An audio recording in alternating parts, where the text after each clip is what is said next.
김학의 전 법무부 차관의 뇌물수수 의혹 등을 수사하는 검찰 수사단이 경찰청 디지털 포렌식 센터에 대해 어제 추가로 압수수색을 진행했습니다. 수사단은 다음 주 초까지는 압수수색을 이어가면서 과거 경찰 수사 자료를 최대한 확보하겠다는 계획입니다. 지금 수사단이 있는 서울 동부지검에 취재기자 나가 있습니다. 최윤경 기자, 디지털 포렌식 센터에 대한 압수수색은 그제 처음으로 진행이 됐잖아요. 그러면 이틀 연속으로 압수수색이 이뤄진 거군요. 네, 당초 압수수색 첫날인 그제 경찰청 디지털 포렌식 센터를 찾았는데 이때는 일단 필요한 자료의 존재까지만 확인했습니다. 영장에 적힌 압수물의 범위에 대해 경찰과 이견이 있었고 영장을 다시 보완해 압수수색에 나선 겁니다. 수사단은 다음 주 월요일에도 압수수색을 이어갈 예정입니다. 네, 아무래도 수사단이 경찰 수사 기록을 확보하는 게 우선이다, 이렇게 판단했기 때문이겠죠. 네, 이번 사건은 2013년 경찰과 검찰 수사 뒤 6년의 시간이 흘렀습니다. 사건의 발단이 된 김학의 동영상은 심지어 2006년에서 2008년 촬영된 것으로 추정됩니다. 관련 자료를 직접 확보하기엔 이미 10년 이상의 시간이 지나버린 겁니다. 따라서 2013년 최초 경찰 수사 당시에 확보된 기록들을 확보하는 것이 무엇보다 중요하다고 판단한 것으로 보입니다. 네, 그렇다면 당시 검찰로 넘어가지 않은 수사 자료가 경찰에 아직 남아있다는 거죠?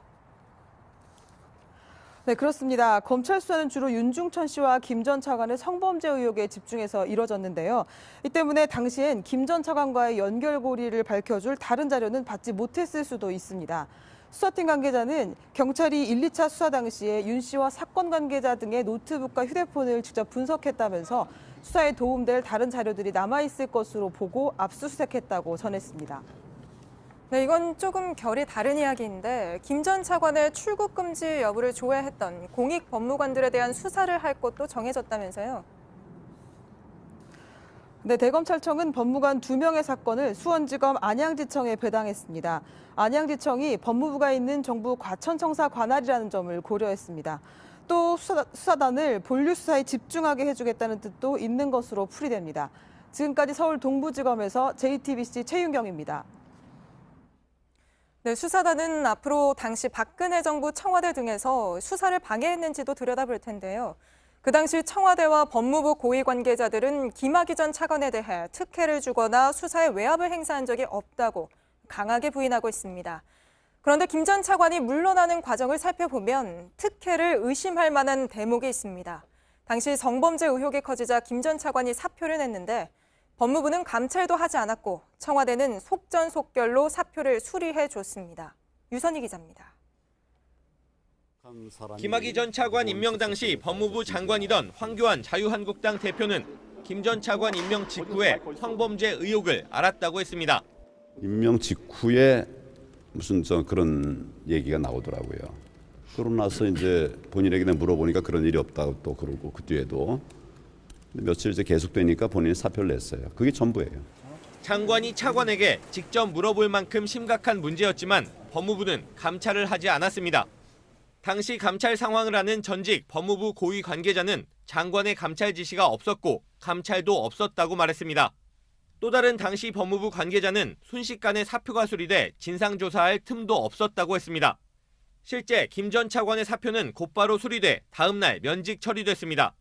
법무부, 인사혁신처, 청와대로 가는 결재가 하루 만에 끝난 겁니다. 사표가 수리되면 전직 신분이 돼 법무부의 감찰이나 진상조사 권한이 사라집니다. 자연히 징계도 할 수 없습니다. 파면이나 해임, 면직 등 징계를 받으면 변호사 등록에 수년 동안 제약을 받습니다. 하지만 징계는 물론 감찰조차 받지 않고 퇴임한 김 전 차관은 1년여 만에 변호사 등록을 신청해 논란 끝에 등록에 성공했습니다. JTBC 유선입니다. 당시 법무부와 청와대의 이러한 대응이 이중잣대를 들이댄 거라는 건 정확히 6개월 뒤에 드러납니다. 최동욱 전 검찰총장에 대해선 당시 황교안 법무부 장관이 직접 진상조사를 지시했고 청와대는 사표 수리를 미루면서 시간을 벌어줬습니다. 이어서 서복현 기자입니다. 청와대가 김학의 전 차관의 사표를 수리한 때는 경찰이 내사에 들어간 지 사흘이 지나서였습니다.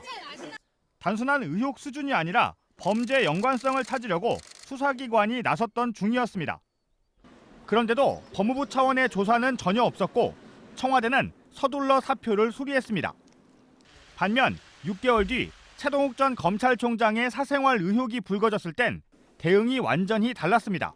법무부 장관은 당사자인 검찰총장의 지휘를 받지 않는 독립된 감찰관으로 하여금 조속히 진상을 규명하여 보고하도록 조치하였다. 당시 황교안 법무부 장관이 직접 나섰던 겁니다. 감찰 지시하신 이유가 있나요? 안타깝게 생각합니다. 박근혜 전 대통령도 진상조사를 위해 최 전 총장의 사표를 수리하지 않았습니다. 여야 대표를 만나선 당시 황 장관을 칭찬하기까지 했습니다. 법무부 장관이 감찰권을 행사한 것은 법적 근거를 가지고 있고 진실을 밝히자는 차원에서는 잘한 것으로 말씀하셨습니다. 법무부가 의혹을 뒷받침할 정황이 있다는 조사 결과를 발표한 뒤에야 보름 만에 사표를 수리했습니다. 이 때문에 김 전 차관은 그만둘 때마저도 법무부와 청와대에 특혜를 받은 것 아니냐는 지적이 나옵니다. JTBC 서복현입니다.